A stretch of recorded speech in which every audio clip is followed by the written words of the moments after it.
welcome to another episode of Brothers Talk. This is where I talk about whatever's on my mind and I interview dope people. And today I have the pleasure of interviewing Jesuina Martin. Jesuina, thank you and welcome to Brothers Talk. I'm super excited, and I'm glad you didn't preface this by saying that I am also your sister-in-law, and I basically begged you to be on your podcast. Right. You I did not. basically bullied my way Right. into Brothers Talk. Right. You're just like, yo, I'm going to be on the podcast. I don't care. I was like, all right, I guess that's what's going to happen. So what's going on? How are you today? So I'm good, actually. Today is an interesting day for you and I'd be having this conversation. I actually got into a little car accident earlier. I'm Oh, fine. no. Emmy was in the Okay. car, but she is fine. A little fender bender. Oh, But no. yeah, so that was interesting. Luckily, I'm the not going cop to. was super nice because, Okay. that's always a concern in the community, right? But good blessings all around. It was like a little fender bender. My car is a little banged up, but everyone is okay. It's only things.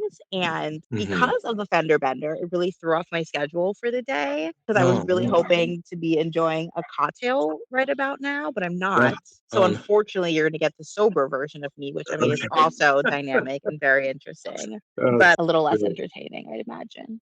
No, I don't think so. You're a dynamic personality. Every time that we've had the chance to interact, you've always been interesting and also very entertaining. In fact, I remember the most notable event that happened or got to meet you with it is in your wedding. Your wedding was an absolutely beautiful event. Whenever I think about it, the first thing that kind of comes to mind is I think about you and Mike standing underneath that beautifully erected archway. It was covered in white lace and flowers, and both of you were standing there facing each other. I just remember I felt bad for the groomsmen because they were kind of like partying the night before, maybe even the day. I remember correctly. And it was kind of brutal because they were like standing, they were standing there trying to like stay engaged, but you could see each one was fading. It was I had so hot that day. We were all definitely in the sauce, and my brother took forever. It was like 45 minutes long. right. Lord Jesus, give that man a Yeah. microphone. But yeah, actually, it was interesting that you mentioned that. It's actually a huppah that we were under that I had Mike and some people build, especially for the wedding. I'm a Oh, wow. huge fan of Jewish Mm-hmm. tradition in Right. general. I think it's just a dynamic people with a very dynamic tradition. So yeah, we actually got married under a huppah, which we also just left there when we were done with it because couldn't be bothered. Right. That's funny. That's Yeah. funny. So how did you even? Because I remember it was far. If I remember, where was it exactly? It was in Shelter Island, New York, which for those that are listening, if you're not familiar with New York or the geography, basically to get to Shelter Island, you have to drive to the end of Long Island, the east end of Long Island, get on Mm-hmm. a ferry, take a ferry across the Long Island Sound to an island that's right there in the middle of the sound. And that's the only way to get there. And then we got married at an inn that we had rented out the entire inn and the entire property for that day because, we just really felt like our friends and family could not be confined to a ballroom or kind of one of those like stuffy indoor places. That's just not our vibe. And knowing Right. our target audience per se for the wedding, Mike Right. and I just wanted it to try to be as organic and feel as homey as it possibly could. Also, like being a wedding. Right. I mean, it was a great event. There was plenty of room. It was beautiful. I totally understand what you mean by the airiness because it felt like there was plenty of room to walk around. The food was awesome. I remember these first time I ever had like those little clams on a half Mm-hmm. shell. Oh my Yeah, God. little necks. Those were they were delicious and they had like two different sauces I remember you could put on it, and I was like putting that sauce on there. I pulled those clams up, and I felt bad because after a while I was like, man, I've been standing at this table eating these clams for like 5-10 minutes. I love it. I love it. That's why we paid for it. Yeah, that was awesome. But how much planning went into that? Because that was a really nice. It was, like you were saying, it felt like an over the top event, but it was very down to earth, and you felt connected. It felt like there was just a real calm, really cool vibe going on with that. So, but how long did it take for you to plan something like A while. We were engaged about 18 months and we got engaged in November. And I Hmm. knew for sure, I knew, Michael knew, we, I'm going to use that interchangeably, Hmm. but we definitely wanted to get married in the summer, right? So Hmm. getting engaged in November, getting married that following summer is not possible. So it was the following summer. And I think when we were thinking about it, so in my past life, I started my profession in catering events. I was a wedding planner in New York doing high end weddings Hmm. for a few years. So I had a very firm grasp on event and wedding planning. And I really approached it from almost like a third party perspective. Like I planned my Right. wedding like I would have planned someone else's. I was like super tuned in to what Mike and I wanted. We had tons of conversations about what it looked like. And then, Hmm. he really trusted me and said, you're the expert. If it can look like this and you could figure it out, go for it. Right. And then, once we found the location, that's usually the biggest thing, right? The location, everything kind of falls in from there. Hmm. I'd say it probably took almost a year. Yeah, I mean, remarkable job. And then I remember, I think there was two. It's been a while now, so please forgive my memories. It's starting to fade a little bit. But I remember you had a couple of bridesmaids or a couple of your friends that helped out, and they were like these. They were handling that business like CEOs, like seasoned CEOs. They weren't even playing around. Yeah, I'm really lucky. Kelly Arce and Lisa Winkley are friends of mine, and they both Mhm. have an events background. And neither of them were in the wedding party proper, but I had told the both of them that I needed help day of because I could do everything up until I wake up that morning. And then, like, you kind of lose all control as a bride. And I knew that. And they were both like, nah, we got you. Just tell us what you want done and we'll do it. They're both very type A, and they're definitely part of the not effing around crew, which is really what I wanted.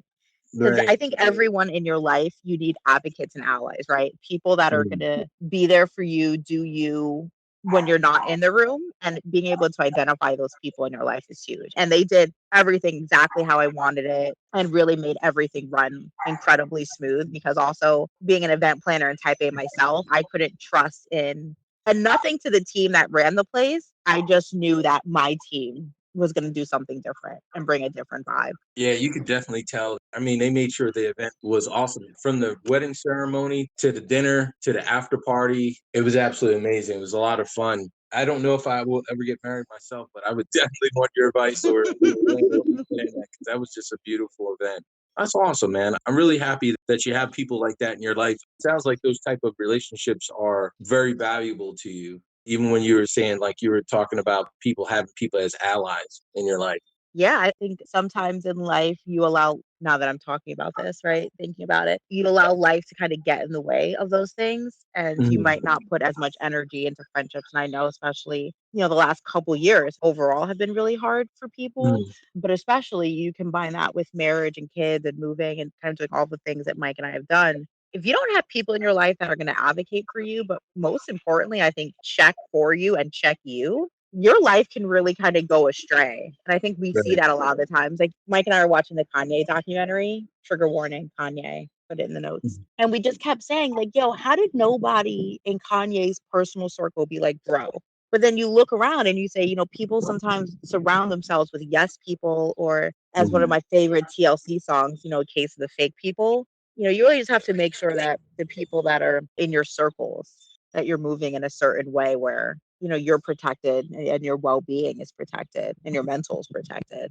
No, I absolutely agree with you. I mean, it's a really wonderful point that you bring up because that's something that I've thought about myself several times. Like for me, more than anything, I hate when you feel as though you have a relationship or a connection with someone and their opinion, there's like things or something that they just don't tell you. Like I hate more than anything, like someone just telling you, like, oh man, you look great. That's fine, whatever. And then you look half crazy, whatever. Looking like a straight up mess, like someone's about to put you on blast on Black Twitter. Look at Yeah, this nigga in the grocery store. like, you're totally fine. Oh, you're great. You're great. And you're just out there looking like an absolute maniac. For me personally, myself, I really value those type of relationships. I value those type of things because I've said it on an earlier podcast, but I was in the military for over a decade. I'm an Iraq war veteran. I do suffer from PTSD. And sometimes my view of life and things is, slightly skewed. I work really hard to make sure I try to stay balanced, but sometimes my opinions on things are not fully based in correctness. I don't know what the word is, but to have people around you that can tell you, hey, look, you might be handling this the wrong way, or hey, this is my opinion. That input is something I truly absolutely value. That's awesome. Where do you find people like that? Did you meet these type of people like college or work? Because I know you lived in a couple of different places. I believe you lived in New York at one point. Yeah, I was born and raised in Brooklyn, and then I went to college in Western Pennsylvania, and then I lived in South Carolina for a while. Then I moved back to New York, and then Mike and I are now in the suburbs of Connecticut. I got very lucky, I believe, in my life to meet what I call there are different friends and friend groups that you kind of pick up along the way. So a lot of my friends that I have now are a mix of, I have a couple of friends from high school. I have my sorority sisters who, I mean, I absolutely just love and adore. And, people always joke, like, oh, you paid for your friends. Well, it's the best money I've ever spent, MFers. And then, Mhm. your post college, I call real life friends, right? The people that you meet through work or the junior league, or like Mike and I met playing dodgeball. And then I was really lucky when I met Mike, he came with a group of friends from high school, friends from growing up, and, a lot of friends from his fraternity. And I think part of what made our relationship work is I really vibed well with those people. And now, those guys are married and they have wives and girlfriends. And, you kind of pick up these friends along the way that also become your friends. And then, God Yeah. forbid, like now, like try to make new friends. I'm over 30. I have 2 kids. Like, I'm just trying to pick up people at the playground. Like, Mike gets so excited sometimes. He comes home, he's like, yo, I just met a guy at the playground. And I'm like, you get his number, babe? Like, you got the digits? Right, right. That's You're funny. gonna meet up, get cocktails?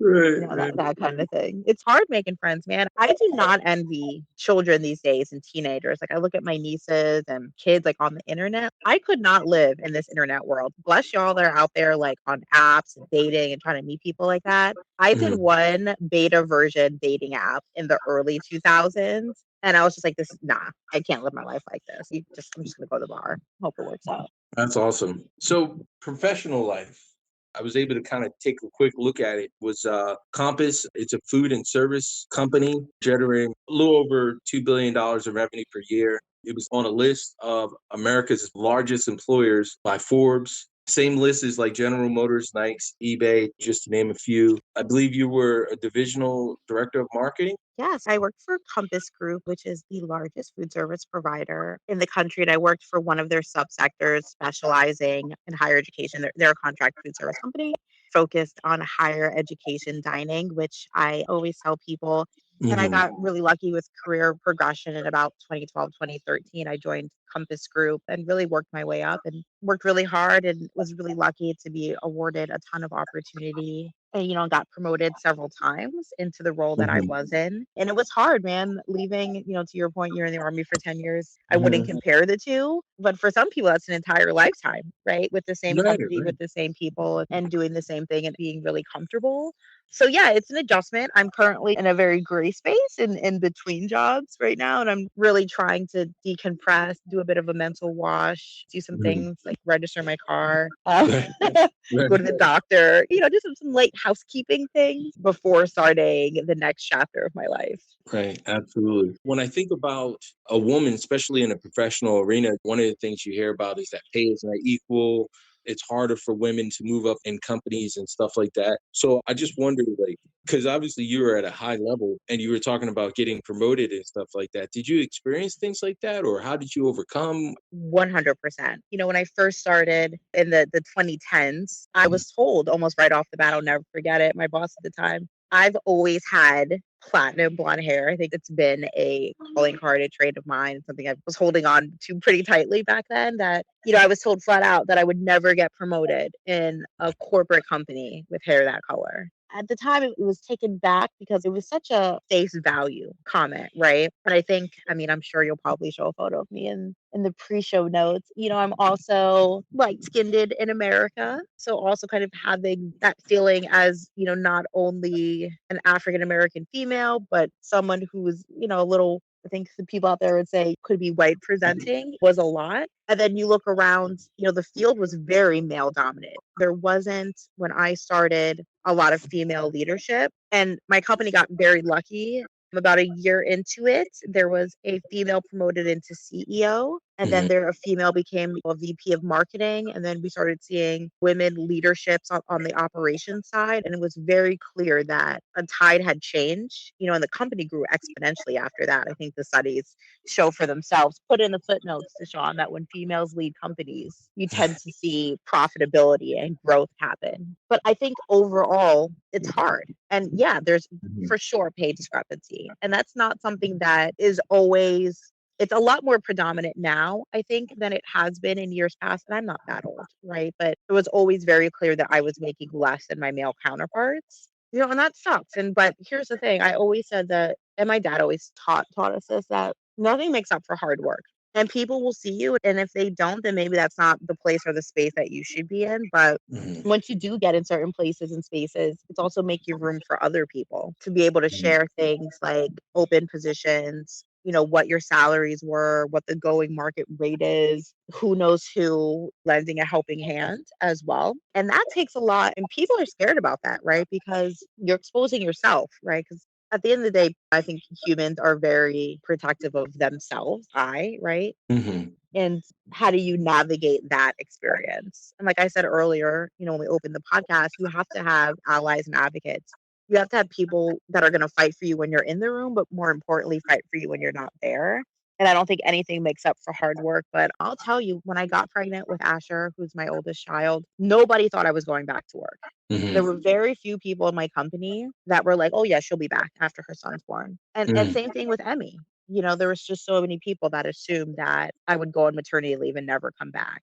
Wow. And it's an interesting conversation to hear people say about you to you, but also once again, like when you're not in the room, right? And what's to Mhm. say that women who are mothers can't also have really fulfilling careers? And why does there have to be some sort of divide between the two? And that's something that Mhm. women really struggle with. How are you a mom and a wife and have a career and a person? Something that, Right. me and my friends are having these really in-depth conversations about because Right. no one teaches you how to navigate that or what that looks like. Yeah, that's such a valid point. I didn't even, and the reason why I'm glad to be able to touch on it is because it's something that myself as a man, single, I haven't really looked at life through that lens. I don't know what it's like. Now you mention that, it's rolling around in my head. I'm thinking to myself, man, that is serious. When you have a child, here you are caring for your child. But when you have that professional career going as well, there's a connection and obligation to a job because there's been plenty of jobs that I have, especially ones that you've been doing for a long time that you form a connection. I would even say that part of it is kind of like your identity, 100%. and then, now when you have a child, you get this new identity, title, mom, dad, and now you're connected to your child. And then you go back to work. I guess another question that comes to mind is how you're saying you worked really hard to move up. What did that look like? For a very long time in my life, I did all the things and more, right? I never said no. I was always challenging myself to do better, learn more, find different niches, right? So, what Mhm. don't I know that I should know, or I could know, or the foresight to say, hey, if I pick up this skill or this project, or ask to be mentored by this person, where does that lead me? And I was telling Mhm. someone the other day that kind of called me for career advice. I said, the path isn't always linear. And I think a lot of people think it is. And for a long time in my career, I just said yes to everything. I might not have liked it, right? Mhm. But I would very much consider myself a jack of all trades for a really long time, which lended me really well later on in my career because I found out that the little bit of everything that I knew was appealing for senior leadership Mhm. because it allowed them to look at me in a couple of different ways for different opportunities. I wasn't just really good or really proficient at one thing. But on the flip Mhm. side of that, I think I always tell people there was a point in my career where I had a decision to make, whether it was to leave Compass Group and take a job working back in restaurants, which is where I came from, like smaller restaurant groups, or take Mhm. a job that was at the time 90 minutes from my house. It was about a 45-minute drive, but I didn't drive.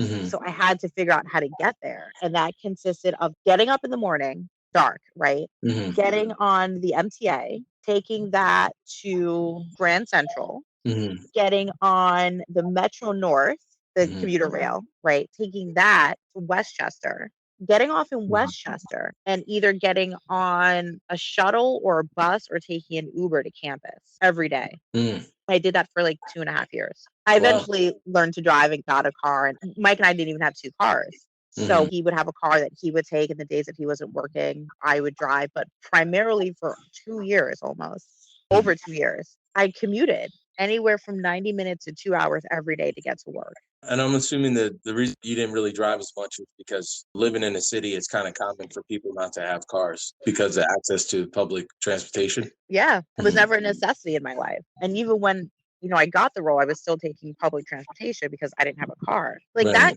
that's not everyone's story, but it was very indicative of the bet I made on myself.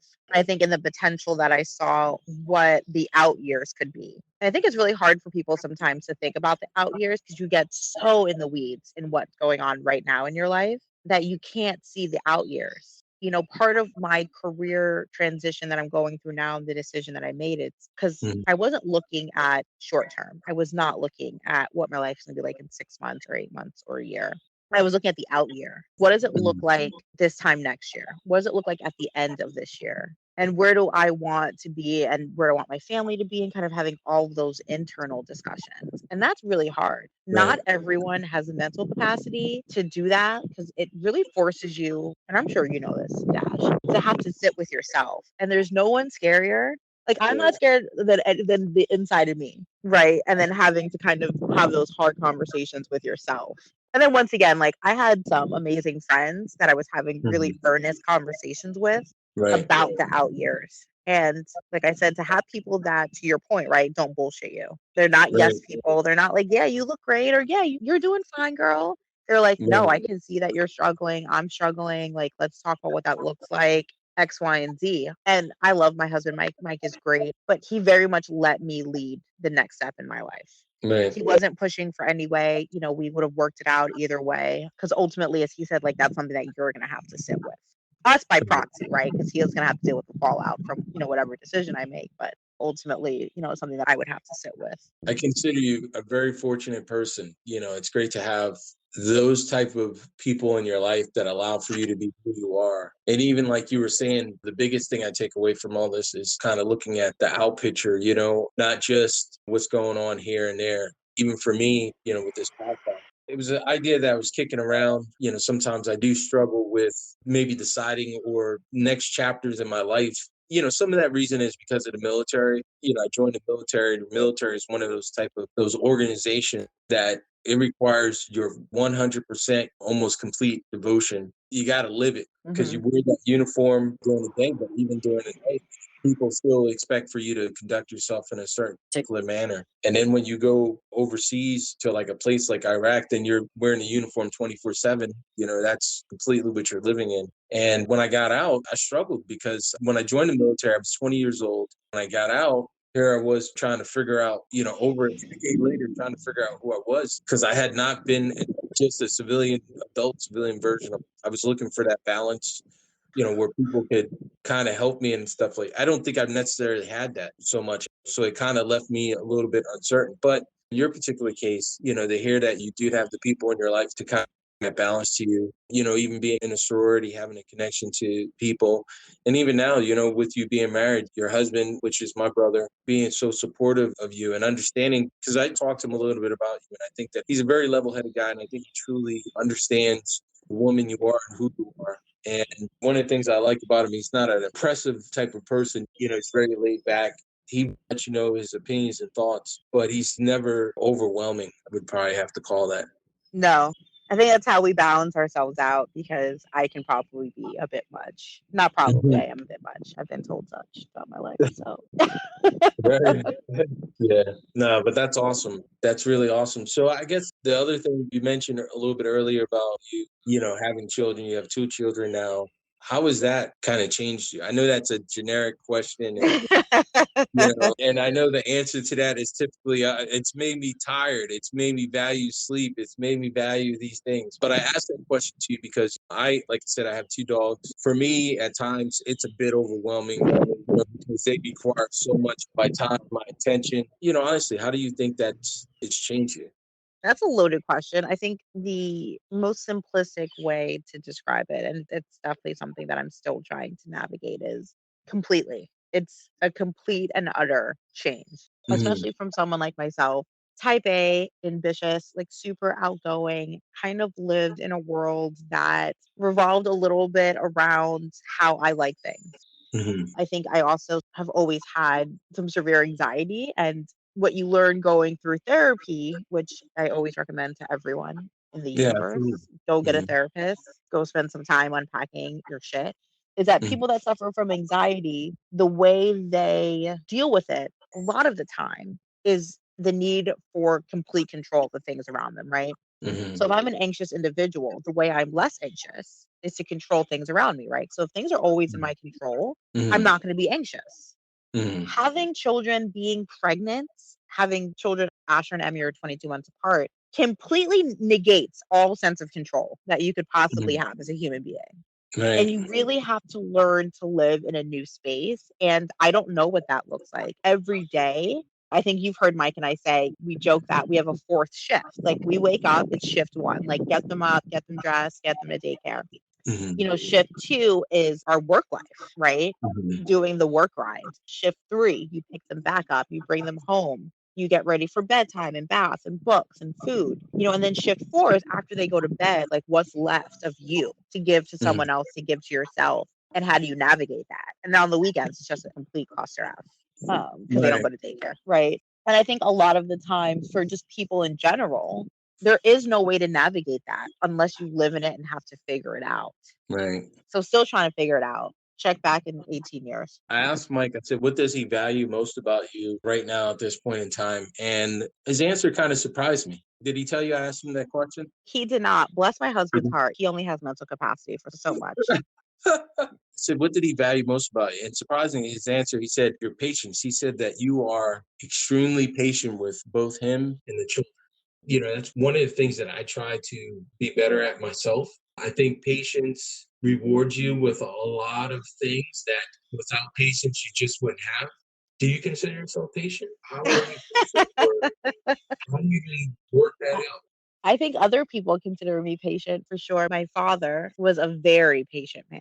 And Mhm. one of the things I think that he instilled in me and my brothers, especially, is patience, but also delayed gratification, right? So I think as a child, if you learn delayed gratification, it helps you be patient as an adult. But I've also really struggled with it. I think Michael and I, like many couples, have different upbringings, different backgrounds. We bring a whole sets of personal luggage, right, to the relationship. And I think for me to wholly love him and who he is, I have to be patient. One of my best friends, Holly, one time told me, speaking of being patient, right? Like I was so frustrated with Mike about him being late to something. It's Mhm. another thing. Like I grew up very militant about time. My Mhm. dad was extremely militant. Like he was one of those people that on time was 15 minutes early, right? Right. Michael's very different, has always been. And my best friend Holly one time told me because I was just complaining about it. She was like, at this point in your relationship with him, he is not going to change. He's not going to magically wake up one morning and want to be on time everywhere. So Right. you have a choice to make. She's like, you can continue to get frustrated for the rest of your life, or you can just relegate to the fact that he's going to be late and work around it and figure it out. Like you have to adjust, right? You can't always expect people to adjust. And I think that advice has really carried with me because whenever I get frustrated, I have to remind myself that the only person that I'm getting worked up, like going back to my anxiety, right? Like I can't control this, is me. Mhm. Michael is just fine being not on time. It does not Mhm. bother him. It does not Right. affect his mental. What affects his mental is somebody berating him about it, Mm. right? Because we're already late. Like, what difference does it make now? So it's Right. really how you react to the situation. I think that has taught me a lot about how to love someone else that doesn't have that trait, right? Mhm. But also extend to my kids. I also have 8 nieces and nephews. So I always grew up with kids. I became an aunt at a very young age. I was Mhm. like 8 or 9. So always being around children give you a different primer on what to expect from children. Mhm. So, when they go through these milestones and moments, which it's very different from Mike, right? Once again, we did not grow up the same way with the same family dynamics and structures. Right. Is for him, he's reacting to it almost for the first time parent, right?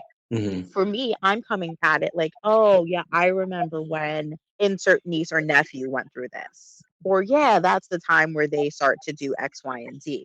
And then I have to adjust for both them and him.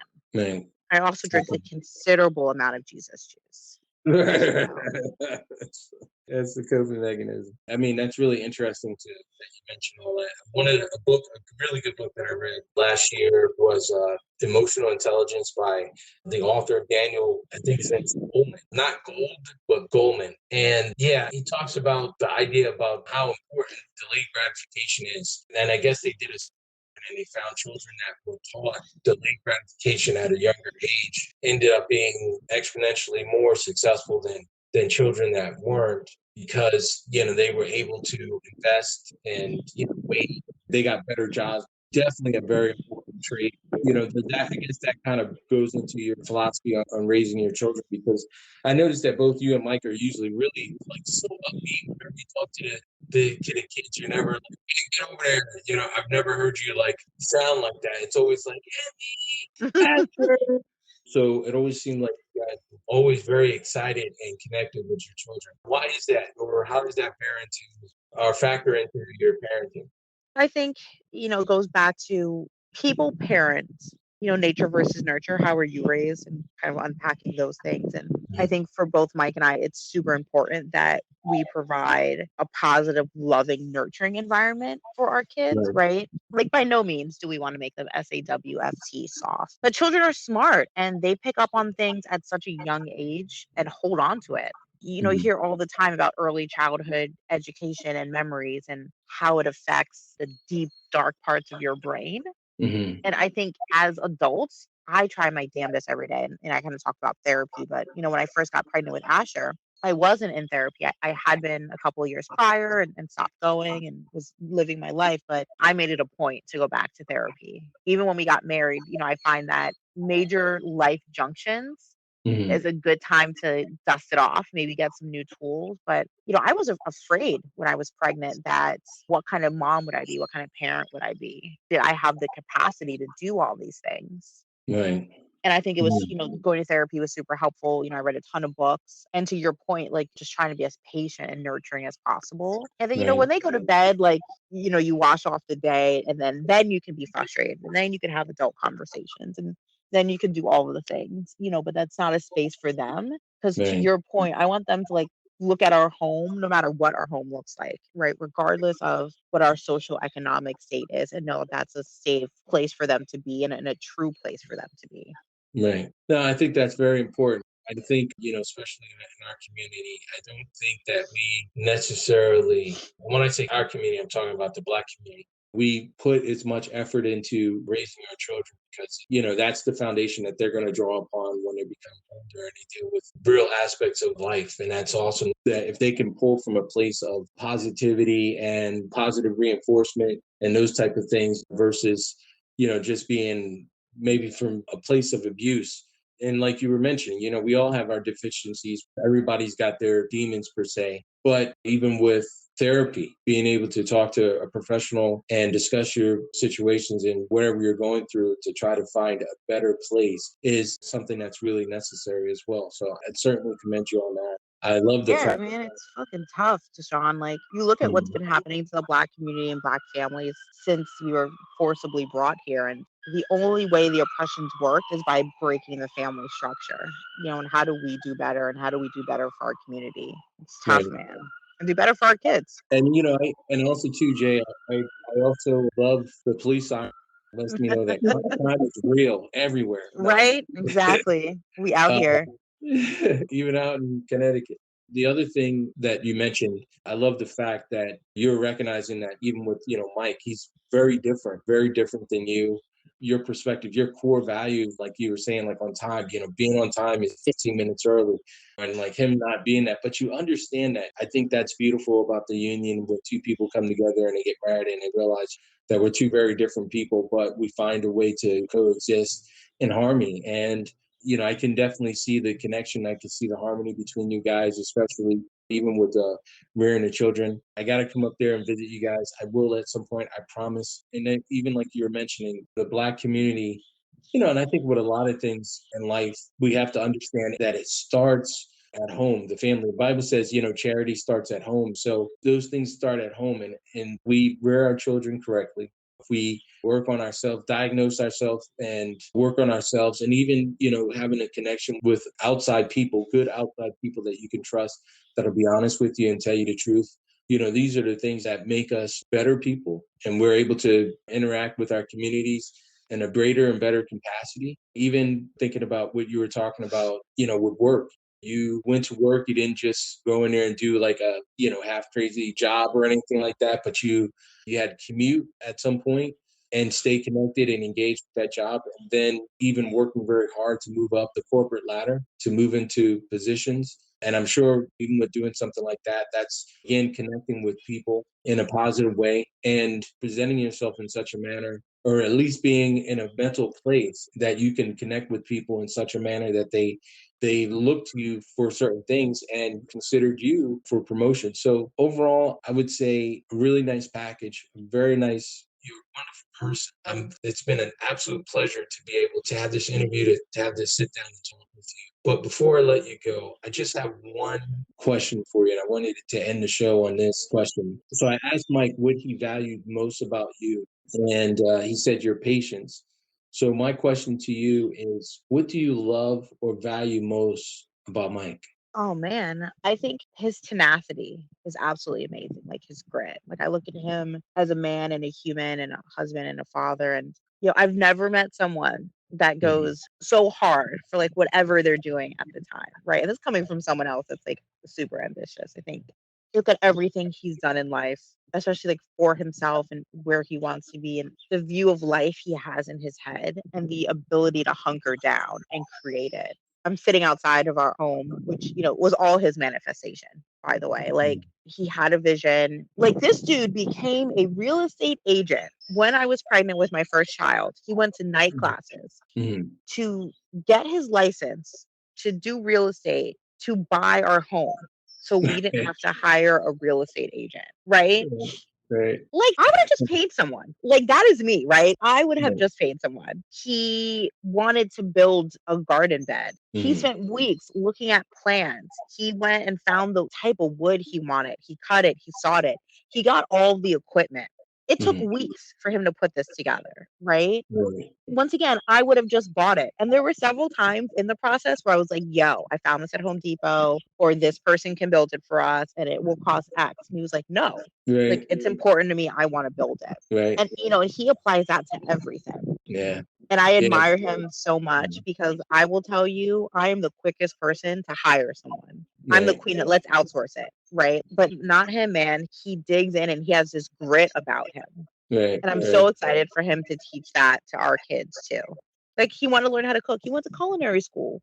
Like it's a different level up thought and mental process. Yeah, he's definitely an awesome guy. And you're right, the garden bed that he built, I know it's a couple of feet off the ground. It looks like something that you would see on like HGTV or something, definitely. Yeah, no, Yep. he's an awesome guy. No, that's awesome. Well, Jay, again, I truly thank you for taking this time out of your schedule to sit down with me and have this interview with me. I love it. Absolutely. Anything else that you wanted to add or Yo, I mention? mean, if you're taking requests, you should get my brother on this. Want to have my oldest brother, man. Has some stories for your podcast if you're looking Yeah, for I'm sure. Yeah, well, I can tell you, your brothers are kind of they are that would be like an definitely unsanctioned version. It'd be the Brothers After Dark, you'd have to call it, or right, something of that nature. right, brothers afterthought. Yeah, yeah, they're definitely serious characters. Hmm. There's definitely not somebody I would say the wrong thing to. They're absolute gentlemen, and it was your oldest brother that did the ceremony, correct? The Yeah, marriage. yeah, yeah. Very interesting gentleman. Yeah. All right. Awesome. Well, again, Jay, thank you. Jacinta, I certainly appreciate you taking the time to sit down with me to be on Brothers Talk. Of course, bro. Anybody? Anytime. Yeah. Thank you again. And I would definitely have to have you on again sometime in the future just for any updates or just GP in general. Yeah, yeah. We can kick it. We can kick it anytime. Fair enough. Well, for those of you that are listening, please like, share anywhere that you can. Leave any comments. I'd love to hear what you thought about the interview. And again, Jasenia, thank you. And this is another episode.